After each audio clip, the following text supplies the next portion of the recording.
खबरदार अगर दोबारा हमने मीरा की फोटो को हाथ लगाया तो।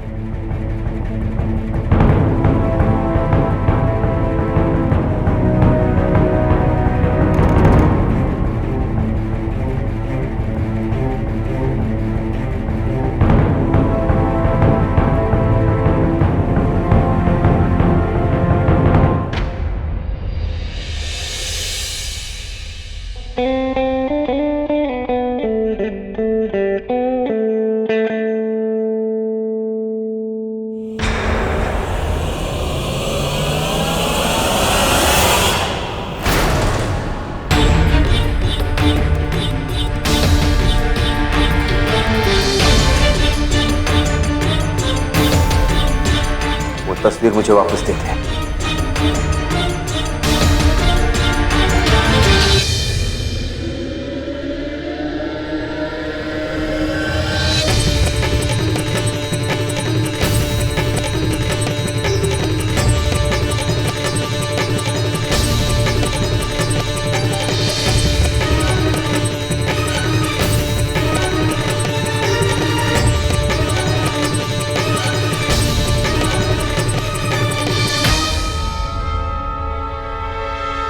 एक बात बता अर्जुन, तुमने मुझे मारा क्यों? इतना अच्छा मौका गवा दिया। तुम्हें मारना कोई बड़ी बात ना है। चाहे तो अभी तुम्हें मार सकते हैं, लेकिन हम ऐसा करेंगे क्योंकि हमने मीरा से वादा किया है कि अपने गुस्से को खुद पर हावी नहीं होने देंगे। एक वादे के लिए तुमने इतना अच्छा मौका गवा दिया। अरे मीरा से किए वादे के आगे किसी की का औकात? हमारा जुनून है मीरा। उसके वादे के लिए हम अपनी जान तक दे सकते हैं। प्यार तो मैंने भी बहुत किया शालू पांडे से। मिश्रा जी, आप हमारी बात समझने की कोशिश कीजिए। बखत दिल से नहीं, दिमाग से काम लेना होगा। वो नेता लोग हैं, उनसे मिलना जरूरी है। आप जाइए, उनसे मिल लीजिए। हम इस वक्त आपको अकेला छोड़कर कैसे जा सकते हैं? ईश्वर बहुत चालाक है, कोई भी चाल चल सकता है। काहे नहीं समझ रहे हैं मिश्रा जी? ये नेता लोगों का अनदेखा करना ठीक बात नहीं। कभी भी कोई भी जरूरत पड़ सकती है। आप जाइए, जाके मिल लीजिए। हमारा मन नहीं मान रहा है भौरिया। हम अच्छे से जानते हैं ईश्वर को, बहुत चालाक है। जहां उसकी ताकत काम नहीं करती वहां वो कभी धोखा देने से भी पीछे नहीं हटता। उसने धोखा दिया मुझे, जान से मारने की कोशिश की मुझे, लेकिन ईश्वर को मारना इतना आसान नहीं है। तो ये है शालू जी और ईश्वर के रिश्ते का सच। हमें तो बस हमारे ईश्वर पांडे जी चाहिए और उनके साथ हम एक सुखी अच्छा संसार बिताना चाहते हैं। आप ही हैं वो फौलादी जिगरा जो हमारी मदद कर सकते हैं हमारे पति को ढूंढने में।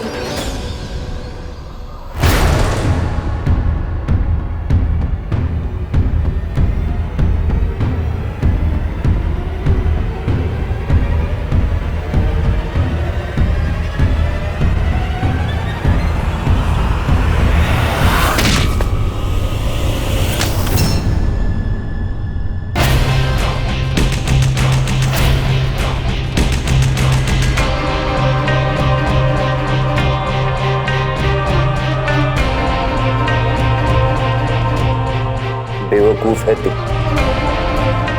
लेकिन ईश्वर नहीं। ईश्वर हाथ आया हुआ मौका कभी नहीं छोड़ता। तस्वीर तो तू खा गया, लेकिन मीरा की तस्वीर जो मेरे दिमाग में छप गई है, उसका क्या करेगा?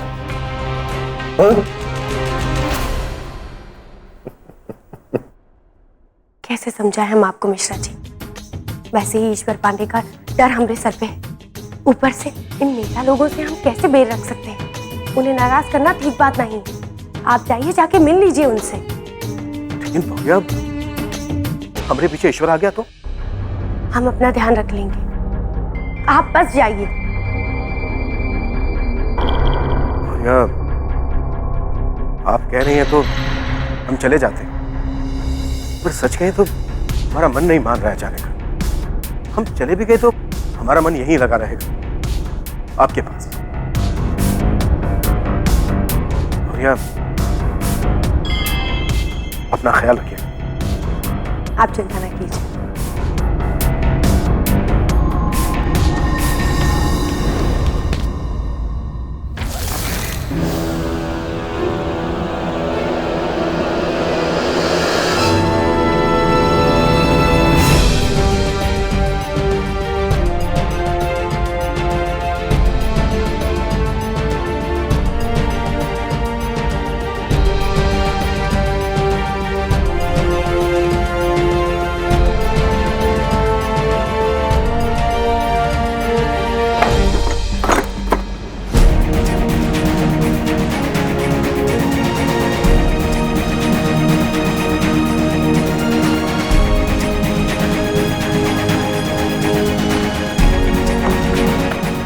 न जाने कहाँ गुम हो गई।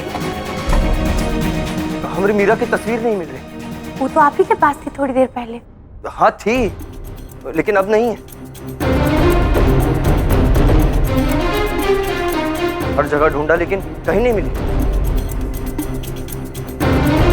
मिश्रा जी, आप जाइए।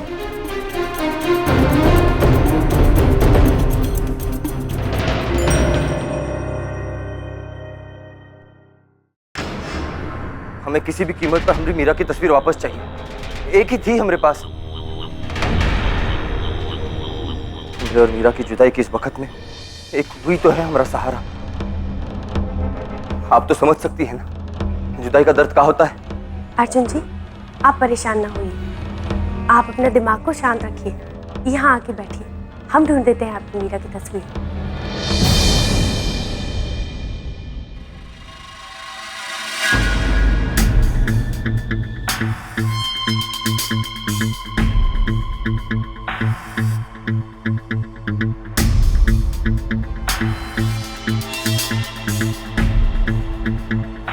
आप नहीं जानती शालू जी, अंदर ही अंदर हम कितना घुट रहे हैं।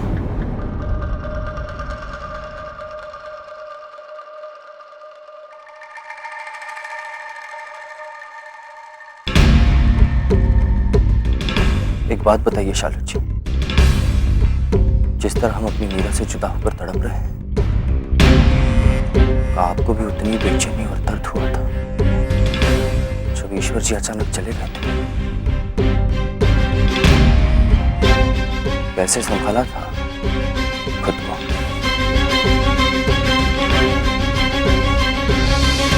क्या रोई थी आप उनकी याद में, या बहुत खुश थी ईश्वर से आजाद होकर?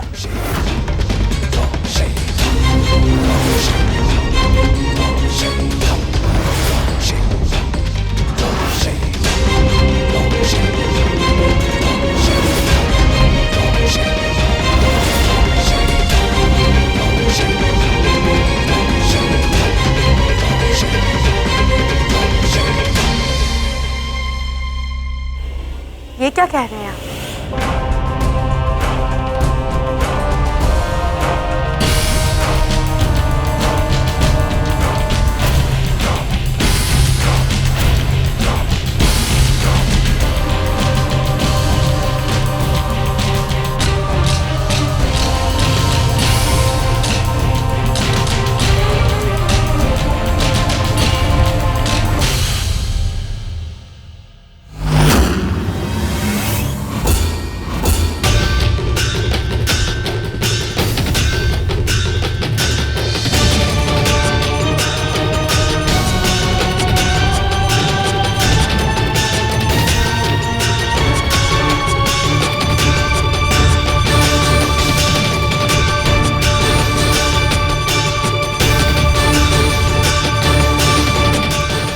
तुम अपने ईश्वर का वो एहसास, वो महक सब भूल गए?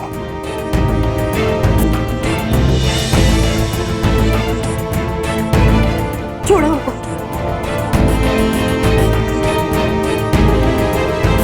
कहो ना, कितना याद किया था मुझे।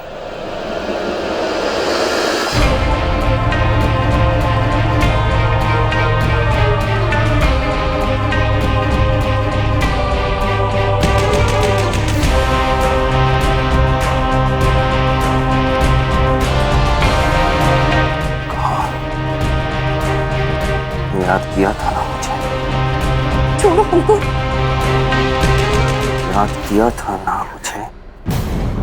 हाँ। झूठ! तब भी झूठ बोल रही थी,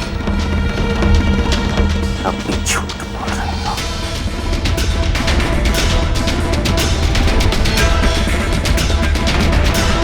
यही सोच रही हो ना कि मैंने अब तक तुम्हें मारा क्यों नहीं? जिस तरह तुमने मुझे ईश्वर को खत्म करने की कोशिश की थी।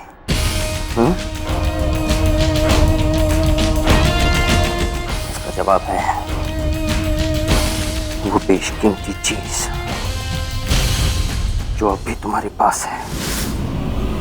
कुछ नहीं है हमारे पास, ऐसी कोई चीज नहीं है तुम्हारे पास। मेरा वो डायमंड है जो दुनिया के सबसे बड़े हीरो में से एक है, जिसे मैं हर वक्त पहना करता था, जिसे तुमने धोखे से रात को मेरे गले में से निकाल लिया था। कहा ना हमारे पास कुछ नहीं है ऐसा।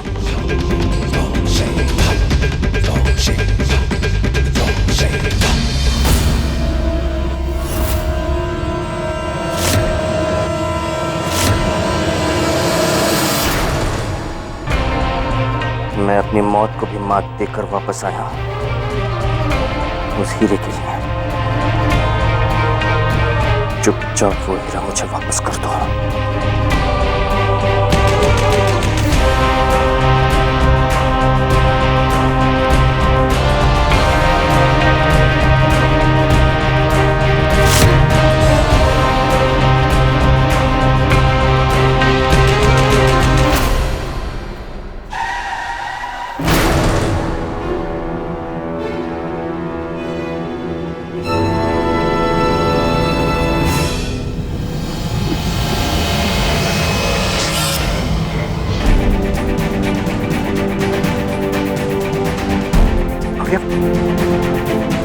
अब ठीक तो है ना? अभी हम कहें कि हमारा मरीज इतना बेचैन क्यों हो रहा है? अच्छा हुआ जो हम आधे रास्ते से वापस आ गए। और ये सब हुआ कैसे? आपका शक एकदम ठीक निकला मिश्रा जी। वो अर्जुन नहीं बल्कि ईश्वर पांडे था। और ये बखत वो हमारी जान लेने नहीं आया था, हीरा लेने आया था।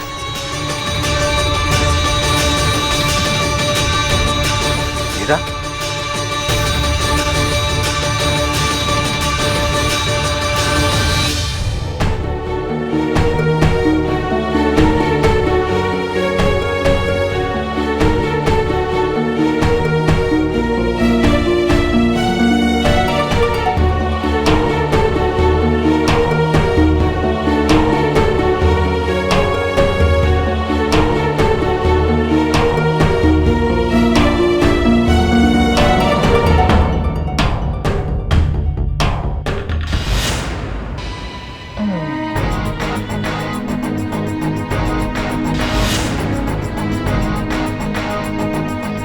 कोई रास्ता नजर नहीं आया। कहां से आया था वो ईश्वर पांडे?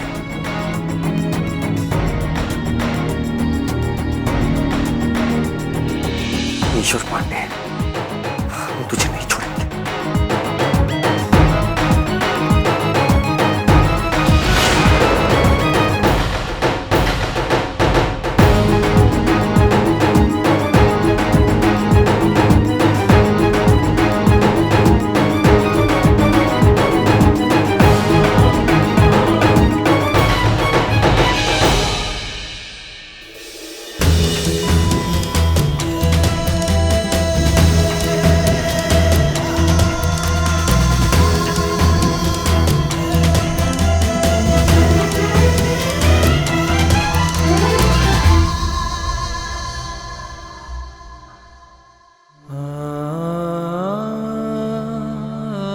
हीरा,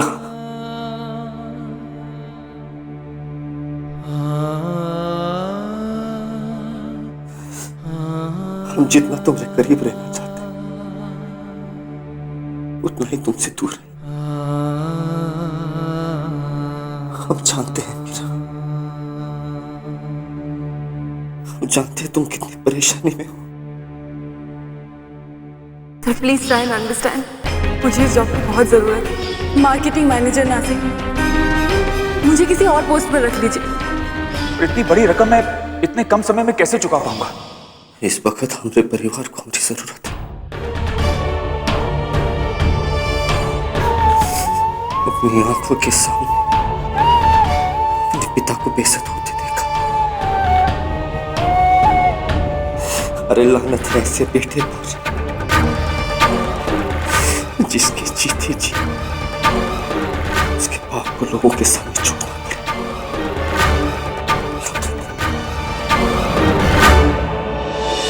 एक जमाने में जितना ऊंचा नाम उतनी ही लंबी जबान थी आपकी। आपने तो हम पर भी रोक झाड़ा था, याद है? अब क्या हालत हो गई आपकी। यार तुम तो कहा करते थे कि मैं कभी किसी से कुछ मदद नहीं मांगता। अब क्या हुआ? घर कंपनी सब कुछ तो बिक गया तुम्हारा। वैसे भी तुम मेरे किसी काम के तो हो नहीं, तो फिर मैं भला तुम्हारी क्यों मदद करूं? देखिए मैं बहुत मुसीबत में हूँ। मेरी एक जमीन है जिस पर आप ही के लोगों ने गैर कानूनी कब्जा कर रखा है। वो जमीन ही मेरे पास बची हुई एक आखिरी उम्मीद है अपने परिवार को संभालने के लिए। मेरी आपसे विनती है कि आप प्लीज मेरी वो जमीन मुझे वापस दिलवा दीजिए प्लीज। भाई ऐसे कैसे खाली करवा दूं? वो बेचारे गरीब लोग कहां जाएंगे? वैसे तुम्हारी हालत देखकर बड़ा तरस आ रहा मुझे। हाँ, अगर तुम हाथ जोड़कर मुझसे मदद के लिए भीख मांगो तो मैं शायद कुछ सोच सकता हूं। एक बार नहीं, मैं आपके आगे 10 बार हाथ जोड़ता हूं। आप प्लीज मेरी परेशानी को समझिए और मेरा वो प्लॉट मुझे खाली करवा दीजिए। अरे ईश्वर साहब, ईश्वर साहब, धन्य हो गए हम जो आप हमारे गरीब खाने पर पधारे। आइए अंदर चलकर बात करते हैं ना। बड़े दिन हो गए आपके दर्शन किए हुए। क्या करें, ईश्वर अपने भक्तों से ज्यादा दिनों तक दूर कैसे रह सकता है, इसलिए आ गए। खैर, एक बहुत जरूरी काम है मुझसे। तुम किसी भी कीमत पर शालू पांडे की मदद नहीं करोगे, समझे? आप जैसे चाहेंगे वैसे ही होगा। बस आपने कह दिया तो हो गया।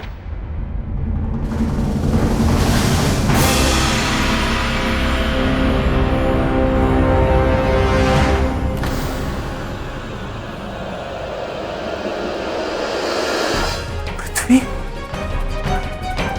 पृथ्वी, पृथ्वी, मेरा बेटा पृथ्वी, पृथ्वी, पृथ्वी, पृथ्वी बेटा, पृथ्वी, बेटा रुक जाओ। तुम्हारे बिना एक एक पल मर रही है तुम्हारी मीरा। रुक जाओ मेरे बेटे।